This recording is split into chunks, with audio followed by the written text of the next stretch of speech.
The Habits of Mind article that was assigned in the class pertains to the strategies that can be used in terms of educators being able to observe how students that produce knowledge rather than how they simply reproduce the knowledge when they are asked about it. It is one thing to acquire the knowledge and be able to simply retell the knowledge that is acquired in its original form and content, as was taught to them, and be able to have a deep familiarity with the content and be able to apply it in such a way as to help those that will be the most affected by it and those that will benefit from it the most. This intelligent behavior is something that is crucial to the field of education and to children themselves in terms of literacy. Various problems as related to literacy can be solved through the use of habits of mind, as this allows us to efficiently use the information that we have in order to support literacy.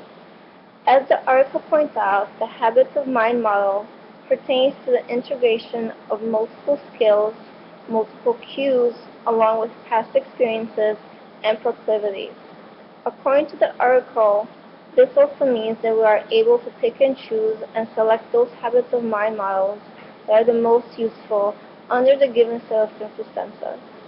As educators, we need to have the proper chances of being the proper sensitivity to those that we educate in order to find and select the methods that have the most chances of being successful.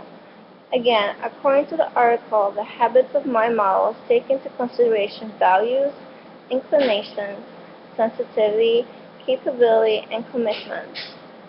All of these considerations are crucial to the successful execution of the habits of mind.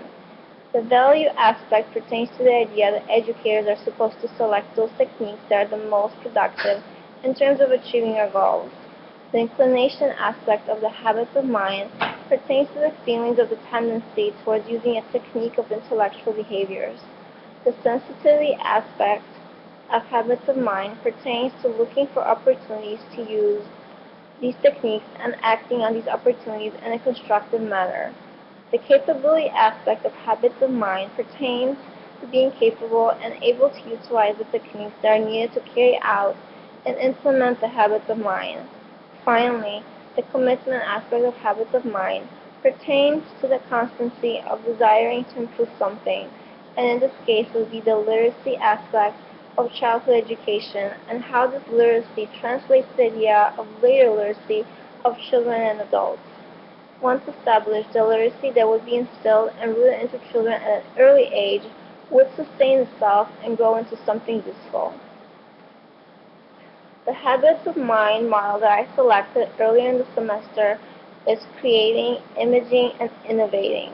A number of resources and techniques are available to both educators and parents to increase a child's literacy. One or a number of these different techniques will be beneficial in promoting literacy in children.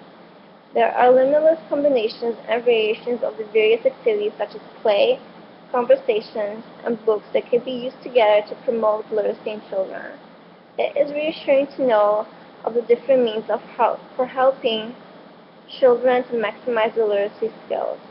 One of these techniques would be to employ reading time during class time that will allow teachers a daily time in classroom that will be set aside in terms of introducing children to daily reading time. This will integrate the idea of reading into education and make story time into a playful and anticipated time for the children involved. This area and technique will later be expanded by parents into either bedtime story reading or family story time during the afternoons and evenings. This would simply extend this technique into a continuous method of reading to children, which will then spark their own interest in reading. Another habits of mind model that I have nurtured in this semester is applying past to new situations. Past experience within both educational and home settings can be used in order to develop literacy technique in children and ensure that the desire to read and employ literacy is supported within both the educational setting as well as the home. Both of these habits of mind models have the 5 necessary components that are described in the article and referenced as being crucial to the idea of habits of mind. Both of these models create value in terms of childhood education and the idea of integrating literacy into the lives of children. Both of these models also use the inclination to support and develop habits and nurture literacy in the lives and education of children. The third aspect, sensitivity, also referenced in the article, is also referenced in both models, as it allows both teachers and parents to look for specific opportunities to integrate the two models into education at school and into the home life.